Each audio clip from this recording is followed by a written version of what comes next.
Hai Sobat Bros, ketemu lagi dengan saya, Dr. Marsha di acara podcast Doctor's Diary by Bali Royal Hospital. Nah, ketemu lagi bersama narasumber cantik kita yang sebelumnya sudah menemani kita, yaitu Mbak Tata. Silakan perkenalkan diri sekali lagi, Mbak. Oke, thank you Dok Marsha. Hai Sobat Bros, saya Ayu Paramita Antari, panggilan sayangnya Tata gitu ya kalau di Bros.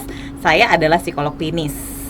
Oke, gitu. Mbak Tata. Jadi Mbak Tata ini adalah narasumber kita juga di episode sebelumnya yang kemarin kita membahas tentang remaja di dalam era digitalisasi beserta dengan impact-nya ya Mbak Tata. Kita juga kemarin sempat ngobrol tentang strawberry generation itu bagaimana, terus sampai akhirnya menyebabkan remaja itu bisa menjudge dirinya sendiri dan akhirnya mendiagnosa atau memikirkan bahwa dia itu seperti itu, maksudnya meyakini dia seperti itu. Kalau dari sisi psikolog tuh gimana sih terkait mungkin self-diagnose ya namanya? Iya. Terima kasih Dok Mai atas pertanyaannya.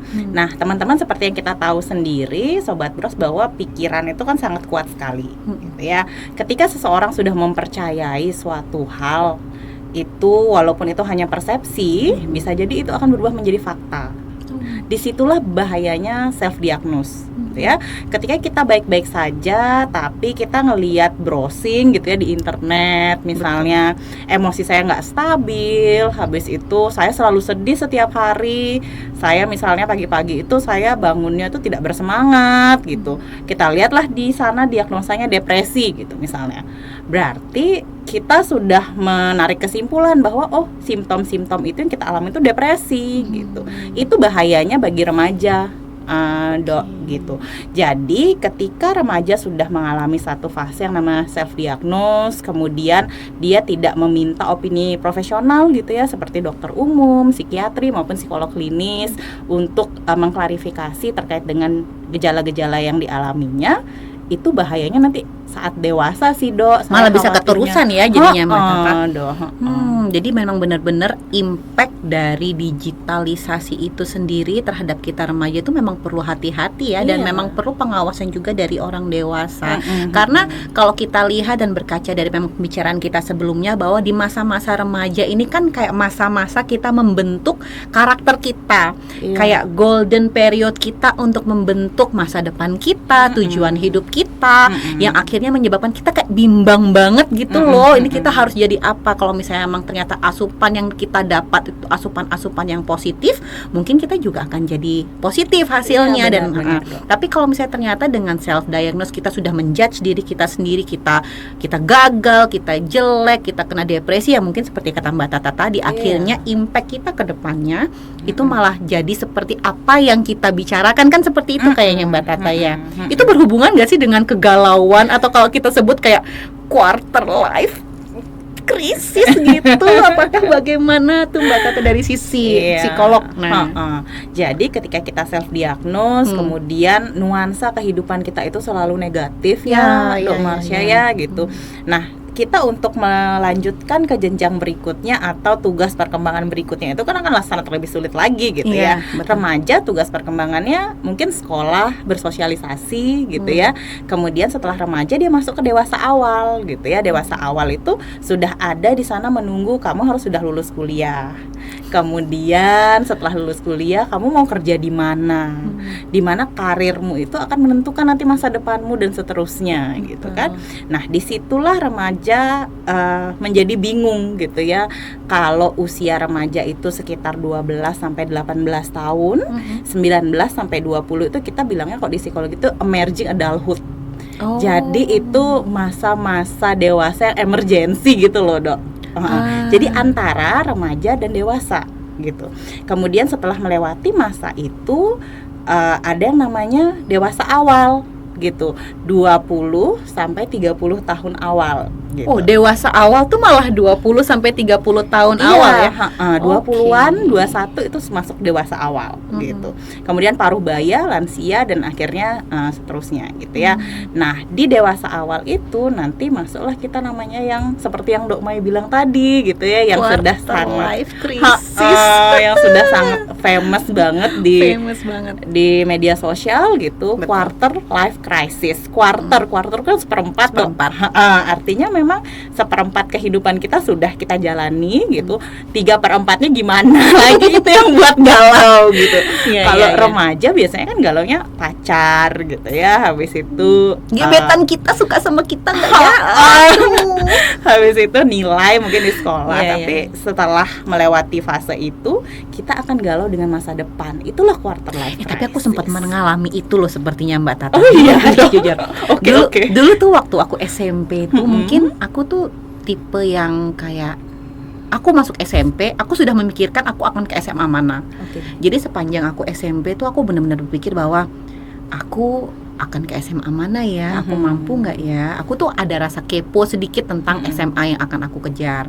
Dan puji Tuhannya itu tercapai. Dan itu terjadi lagi saat aku mulai masuk SMA itu, aku sudah mulai memikirkan aku akan kuliah kemana, aku akan jurusin kemana dan lain sebagainya. Tapi puji Tuhannya orang tua itu masih support gitu loh. Maksudnya sangat-sangat bagus sekali afirmasi positif dari orang tuaku terhadap keputusan yang aku ambil. Walaupun mungkin pada perjalanannya pasti akan ada pro kontra gitu. Pasti akan ada pro kontra, tapi ujung-ujungnya mereka tuh selalu mengguide ke arah yang baik gitu. Maksudnya seperti itu.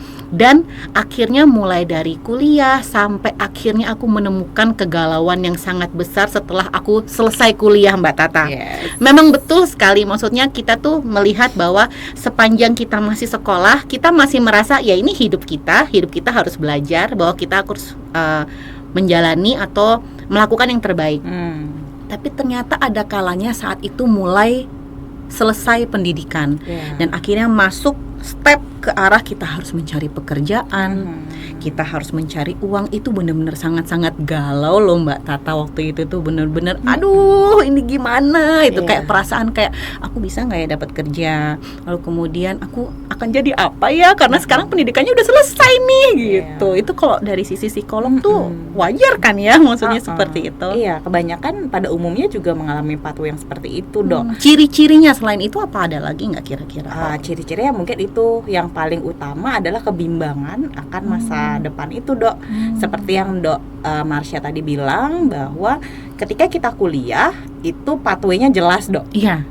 Oke, pathway-nya tuh kayak jalan tol gitu ya. Terus aja gitu, yang penting yang penting kita lulus semester itu per semester, IPK-nya bagus gitu ya. Tapi setelah kita selesai itu ya pathway-nya tuh banyak kayak gang-gang gitu, kayak simpang siur gitu ya dok ya, gitu. Jadi ada ini dan semua itu kan ada konsekuensinya gitu.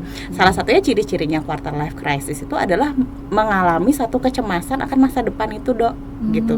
Jadinya quarter life crisis itu dia berada di antara masa lalunya, mungkin dia nyesel gitu ya, masa lalunya ada yang dia tidak lakukan dengan maksimal dan lain sebagainya, dan dia juga mau maju itu tidak yakin juga maju. Berarti jadi ke arahnya kayak kita sulit menentukan keputusan ya, kayak kita takut-takutan orangnya jadinya.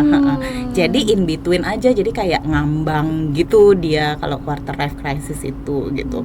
Beberapa simptom itu memang bisa jadi stres, kemudian mirip seperti depresi tapi yang sedang gitu ya, yang mild, yang ringan sampai sedang gitu. Cuman yang menjadi paling khas itu adalah itu, jadi kebingungan untuk mau ngambil jalan yang mana dulu nih gitu.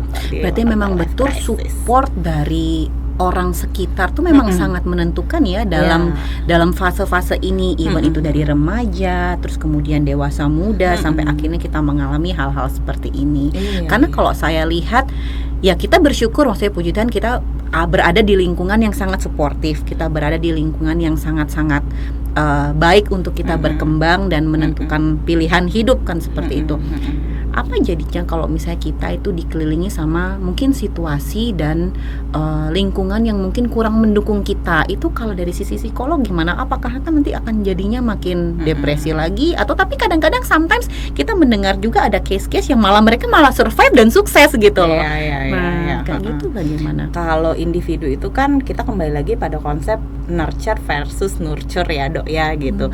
Kalau nature itu adalah internal kita, bagaimana motivasi kita, bagaimana kita melihat diri, bagaimana kita menggambarkan diri kita. Kalau yang nurture itu adalah eksternal gitu ya, seperti yang Dok Mai bilang tadi, dukungan dan lain sebagainya itu. Ketika kita masuk pada lingkungan yang mungkin kurang mendukung atau istilahnya anak zaman now itu toksik gitu ya. Iya. Lingkungan toksik itu mungkin bisa membuat kita berkembang juga, iya, kita jadi tambah lebih kuat, tambah lebih survive gitu ya. Tapi ketika lingkungan itu negatif, prosesnya lama, Dok. Dan harus berdarah-darah dulu gitu ya. Ketika lingkungannya itu mendukung dan membuat kita menjadi baik gitu ya, memberikan contoh, membimbing kita gitu, maka kita akan lebih mudah untuk melalui itu. Dan akhirnya kita belajar dan dapat insight yang cukup cepat dari proses itu, Dok, gitu. Daripada lingkungan toksik itu kan kita harus berlama-lama di situ dengan semua emosi-emosi negatif kita gitu. Kita jadi tambah overthinking dan lain sebagainya. Jadi quarter life crisis-nya tuh sangat berat sekali untuk kita lewati. Jadi disitulah pentingnya dukungan positif yang di lingkungan yang seperti Dokter Marsha bilang gitu. Teman dekat, kemudian keluarga, saudara gitu. Berarti memang betul ya kalau misalnya tadi kan Mbak Tata bilang teman itu juga mempengaruhi. Jadi kalau ibarat kata kayak kita setidaknya memilih teman itu ada benarnya juga ya dalam fase-fase ini ya. Maksudnya kayak memang lingkungan itu sangat mempengaruhi kita juga kan. Iya. Dan ada beberapa teori itu yang menyampaikan bahwa semakin kita dewasa, personal space kita tuh semakin kecil, Dok. Jadi tanpa sadar kehidupan itu memberikan seleksi-seleksi tertentu untuk orang-orang yang memang ada di dekat kita itu memang sesuai dengan kebutuhan kita, membantu kita berkembang, memenuhi segala kebutuhan yang kita punya. Ya, mungkin dulu kita banyak banget punya relasi, banyak banget punya temen gitu. Anggapannya kayak kita easy going banget gitu ke orang-orang. Tapi ternyata makin dewasa malah makin sedikit yang kita lihat malah bukan kuantitinya, tapi lebih kita sekarang ke kualitinya yang kita lihat ya. Iya, benar banget. Tuh, para anak remaja, sobat bros di sana, jangan khawatir. Kamu tidak sendiri.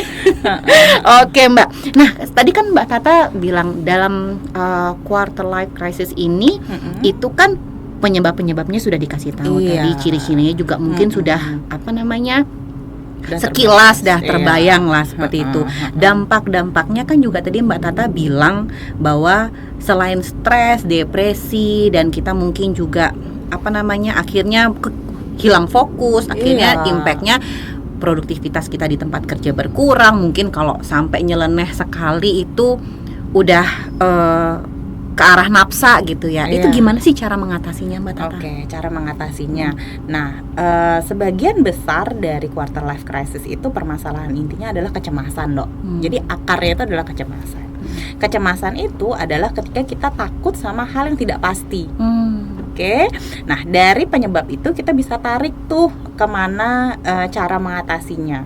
Cara mengatasinya adalah kita kembali dulu sama diri kita sendiri, pahami diri kita sendiri. Kemudian yang kedua, kita perlu tahu goals kita itu kemana, tujuan kita itu apa gitu, karir kita tujuan kita apa gitu. Nggak apa-apa kok kita mementingkan diri dulu gitu ya. Kadang-kadang kan orang bergerak tuh berdasarkan ekspektasi orang lain gitu ya. Apakah benar nih aku mau ada perlu di sini? Validasi orang jadinya. Iya, apakah benar nih aku mau ke sini? Lebih menggali lagi ke dalam diri sendiri. Kelemahanmu apa, kelebihanmu apa? Kemudian fokus pada saat ini aja gitu. Fokus pada situasi yang kita hadapi sekarang, permasalahannya itu ya step by step, satu persatu kita selesaikan gitu. Tidak perlu kita menjadi tidak perlu kita menjadi superhero gitu yang harus 5 menit semuanya beres gitu, enggak. Tapi andai kata pun kita tidak bisa menghandle itu sendiri, kan kita perlu cari pertolongan toh. Iya.